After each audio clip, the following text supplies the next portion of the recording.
Hello नमस्कार माझे सर्व लाडक्या ताई आणि दादांना श्री स्वामी समर्थ। तुम्हा सर्वांना आजचा दिवस खूप छान जाओ ही स्वामींच्या चरणी प्रार्थना आणि तुम्हा सर्वांना धनत्रयोदशीच्या खूप खूप शुभेच्छा। तर आता माझी धनत्रयोदशीची पूजा आहे तर ती मांडणी करणं चालू होती।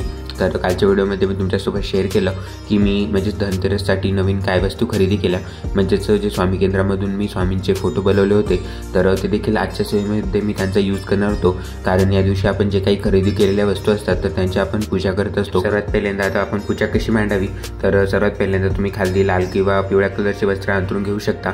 त्यावरती तुम्ही स्वास्तिक काढा, म्हणजेच जेव्हाही आपण कोणते शुभ कार्य करतो तर आपली शुभ कार्याची सुरुवात ही स्वास्तिक पूजनाने होते। त्यामुळे मी तरी म्हणजेच लाल कलरने स्वास्तिक काढले, तुम्ही पांढऱ्या कलरने देखील काढू शकता। त्यावरती तुम्हाला जे काही म्हणजे चौरंग किंवा पाठ ठेवायचं असेल तर ते तुम्ही ठेवू शकता।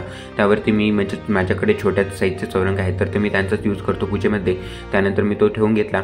सर्वात पहिल्यांदा जो म्हणजेच लक्ष्मीचा आणि विष्णू देवतेचा फोटो आहे माझ्याकडे, तर म्हणजे आजच घेतला होता तो, तर त्याची देखील मला सेवा करायची होती, म्हणजेच पूजा वगैरे करायची होती पंचोपचारपणे। जो छोटा चौरंग आहे तर त्यावरती मी तो फोटो ठेवून दिला। त्यानंतर जेव्हाही आपण कोणतीही सेवा करतो तर आपली सेवेची सुरुवात दीपपूजनाने होते। तर सर्वात पहिल्यांदा आपल्याला दीप प्रज्वलित करून घ्यायचा असतो। तर ज्या माझ्याकडे ह्या दोन समय आहेत तर ह्या मी पहिल्यांदा प्रज्वलित करून घेतल्या, त्यांची पूजा करून घेतली। त्यानंतर फोटोला देखील मी अष्टगंध कुंकू लावून घेतला, म्हणजे जे देवता आहेत त्यांना आपण अष्टगंध लावायचा आणि ज्या देवी आहेत तर त्यांना आपण कुंकू हळदी कुंकू लावायचा। तर त्यानंतर जी काही पूजा आहे म्हणजेच आपली गणपती बाप्पांच्या पूजेने आपली पूजेची सुरुवात होते। तर सर्वात पहिल्यांदा मी गणपती बाप्पांचा अभिषेक करून घेतला, म्हणजेच ओम गण गण गणपती नमः या मंत्राचा जप करत करत आपल्याला गणपती बाप्पांचा अभिषेक करायचा आहे। त्याचबरोबर तुम्ही म्हणजेच पंचामृताने किंवा अथर्व शीर्ष म्हणत म्हणत देखील गणपती बाप्पांचा अभिषेक करू शकता। तर मी ओम गण गण गणपती नमः या मंत्राचा जप करत करत गणपती बाप्पांचा अभिषेक करून घेतला। त्यानंतर 2 आंब्याच्या पानांवरती मी थोड्याशा अक्षता ठेवल्या आणि त्यावरती मी गणपती बाप्पांची मूर्ती विराजमान केली। त्याचबरोबर साईडला देखील मी 2-2 पानं ठेवून घेतले, कारण एका पानावर मला जो चांदीचा कॉईन होता माझ्याकडे देवी यायचा तर तो मला ठेवायचा होता आणि एका पानावर म्हणजेच कुबेराची म्हणजेच तो धनाची देवता आहेत तर त्यांची देखील मला सेवा करायची होती। त्यांचे स्वरूप म्हणून मी इथे सुपारीची पूजा करत आहे। त्याचबरोबर जो महालक्ष्मी देवीचा माझ्याकडे कॉईन होता चांदीचा, कारण या दिवशी आपल्याला म्हणजे जेवढ्याही आपल्या घरामध्ये सोन्या चांदीच्या वस्तू असतात तर त्यांची आपल्याला पूजा करायची असते। त्यामुळे जो माझ्याकडे चांदीचा कॉईन होता तर तो मी ते ठेवून घेतला। धनत्रयोदशीला आपल्याला काही ना काहीतरी खरेदी करायची असते, त्यामुळे मी महालक्ष्मी देवीची म्हणजेच खास अशी मूर्ती म्हणजे विकत घेतली होती पितळेची, आणि तिच्यावरचं जे काम आहे तर ते एकदम कोरीव काम आहे, म्हणजेच ती बघताक्षणी मला खूप आवडली, त्यामुळे मी ती विकत घेऊन टाकली। आणि तुम्हाला देखील आता व्हिडिओमध्ये दिसेलच, त्यासाठी जे म्हणजेच महालक्ष्मी देवीची देखील पंचोपचारपणे मला पूजा करायची होती तर ते तुम्हाला समोर व्हिडिओमध्ये दिसेलच। त्यानंतर आपल्याला मंगल कलशाची स्थापना करून घ्यायची असते, कारण जेव्हाही आपण कोणते शुभ कार्य करतो तर आपण मंगल कलशाची स्थापना करत असतो। त्यासाठी मी साईडला म्हणजे छोटा चौरंग ठेवल्यावरती मी लाल कलरचे वस्त्र अंथरून घेतले। त्यावरती तांदळाची आपल्याला रास ठेवायची आहे आणि त्यावरती तुम्हाला जो कोणता तांब्या असेल तुमच्याकडे स्टीलचा किंवा पितळेचा किंवा तांब्याचा तर तो तुम्ही ठेवू शकता। त्यानंतर त्यामध्ये आपल्याला 1 रुपया 1 सुपारी टाकायची आहे। त्यावरती आपल्याला 5 नागेरीची पानं म्हणजेच खाऊची पानं किंवा 5 आंब्याची पानं ठेवायची आहेत आणि त्यावरती आपल्याला श्रीफळ ठेवायचं आहे। त्याला देखील आपल्याला हळदी कुंकू लावून घ्यायचं। यानंतर माझ्याकडे म्हणजेच एक चांदीची चैन देखील होती तर त्याची देखील मी आज पूजा करणार होतो। त्यासाठी मी साईडला अजून एक छोटा चौरंग ठेवला आणि त्यावरती मी ती म्हणजे सेवा करण्यासाठी ठेवली, तिची देखील मी पूजा करून घेतली। यानंतर जी लक्ष्मी देवीची तुम्ही मूर्ती बघत आहात तर ही खूप छान मूर्ती आहे, म्हणजेच एकदम कोरीव याच्यावरती जे काम आहे तर ते एकदम कोरीव केलेलं आहे, त्यामुळे मला ही मूर्ती खूप आवडली। त्यामुळे मी म्हणजेच आता धनतेरस होती त्यामुळे ही मूर्ती घेऊन टाकली। कोणत्याही आपण देवीची जेव्हा सेवा करतो तर तेव्हा अभिषेक करताना आपल्याला श्री सूक्ताचं पठण करायचं असतं, तर ते देखील मी करून घेतलं। त्याचबरोबर जे हळदीचं किंवा कुंकवाचं पाणी होतं तर त्याने देखील मी देवी आईचा अभिषेक करून घेतला। त्यानंतर स्वच्छ पाण्याने देखील देवी आईचा अभिषेक करून घेतला आणि जो माझ्याकडे कमळाचा दिवा आहे तर त्यामध्ये मी थोडीशी तांदळाची रास ठेवली आणि त्यावरती मी देवी आईला विराजमान केलं। देवी आईला घालण्यासाठी मी छोटीशी माळ देखील आणली होती आणि देवी आई खरंच खूप छान दिसत होती। त्यानंतर मूर्तीची देखील मी पूजा करून घेतली, म्हणजे हळदी कुंकू लावून घेतलं मूर्तीला देखील। याचबरोबर आपल्याला या दिवशी ते धान्य असतं तर त्यांची देखील आपल्याला पूजा करायची असते। तर म्हणजेच आपल्या इकडे बोळक्यामध्ये ठेवतात, पण मला इकडे बोळके रिसीव झाली नाही, त्यामुळे मी अशा प्रकारच्या वाट्या होत्या माझ्याकडे तर त्यामध्येच मी ठेवलं, कारण आपल्या हातून सेवा झाली पाहिजे हे महत्त्वाचं, त्यामुळे ज्या वाट्या होत्या माझ्याकडे तर त्यामध्येच मी सर्व धान्य ठेवलं होतं।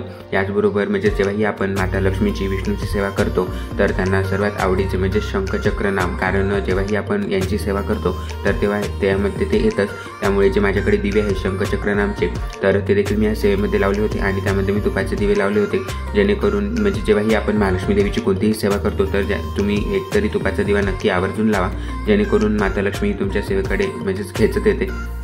यानंतर म्हणजे जी फुलं मी आणली होती तर ती देखील मी वाहून घेतली। त्याचबरोबर जे वस्त्र होते तर ते देखील मी अर्पण करून घेतले। यानंतर सर्वात महत्त्वाचा भाग म्हणजे रांगोळीचा, तर रांगोळी देखील मी काढून घेतली, तुम्हाला त्या व्हिडिओमध्ये दिसेल। अश्विन महिन्यातील वद्य त्रयोदशी तिथीला साजरा होणारा धनत्रयोदशीचा सण दिवाळी उत्सवाचे मुख्य आकर्षक मानला जातो।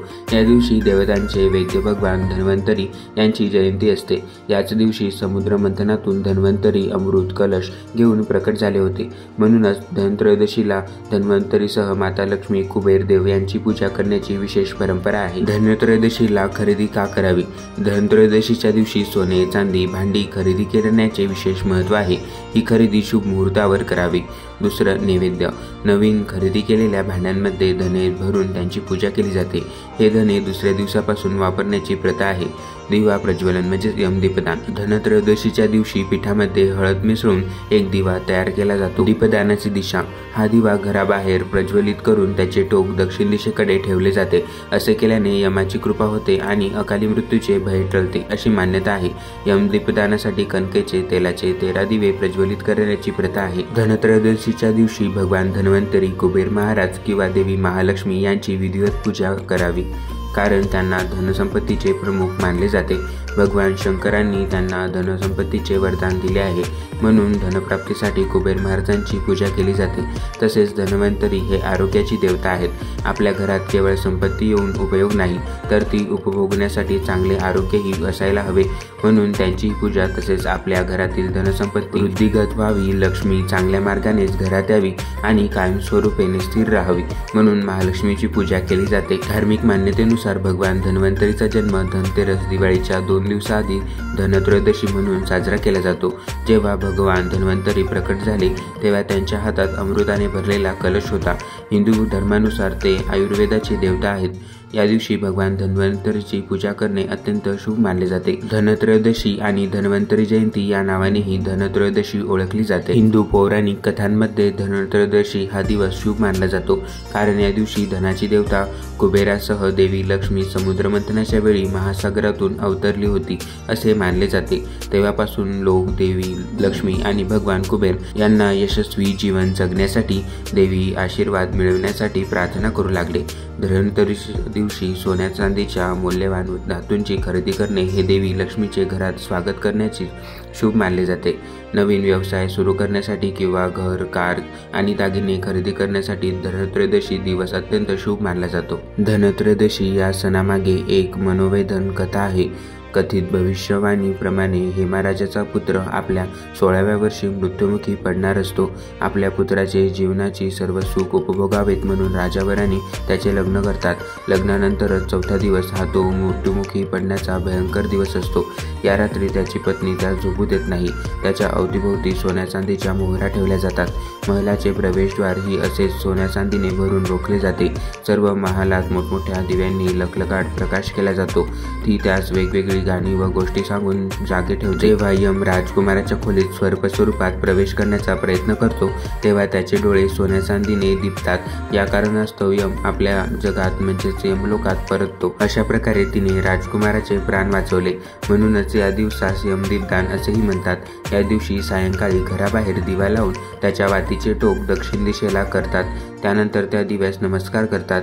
याने अपमृत्यूचे भय टाळते असा समज आहे। धनत्रयोदशीबद्दल अजून एक दंतकथा आहे। इंद्राने जेव्हा असुरांना बरोबर घेऊन समुद्रमंथन केले तेव्हा त्यातून या दिवशी देवी लक्ष्मी प्रकट झाली। त्याच वेळी समुद्रातून धन्वंतरी अमृतकुंभ बाहेर येऊन आला, म्हणून धन्वंतरीचीही या दिवशी पूजा केली जाते। म्हणून या दिवसास धन्वंतरी जयंती असेही म्हणतात। तर तुम्ही बघू शकता अशा प्रकारे आता जी काही मला पूजा करायची होती आणि सेवा करायची होती देवी आई लक्ष्मीची, तर ती देखील आता माझी करून झालेली आहे। म्हणजे जे काही आपल्याला स्वामी केंद्रामध्ये सेवा करायला सांगितल्या होत्या तर त्या देखील मी ते करून घेतल्या। त्याचबरोबर ज्या गजांत लक्ष्मी आहेत तर त्यांची देखील मी ते सेवा करून घेतली आणि पूजा जी आहे तर ती अशा प्रकारे झालेली आहे। तुम्हाला मी केलेली सेवा कशी वाटली कमेंटमध्ये नक्की सांगा। व्हिडिओ आवडला असेल तर लाईक, शेअर आणि सबस्क्राईब करायला विसरू नका। भेटूया अशाच नवनवीन माहितीपूर्ण व्हिडिओसोबत। तोपर्यंत सर्वांना पुन्हा एकदा श्री स्वामी समर्थ।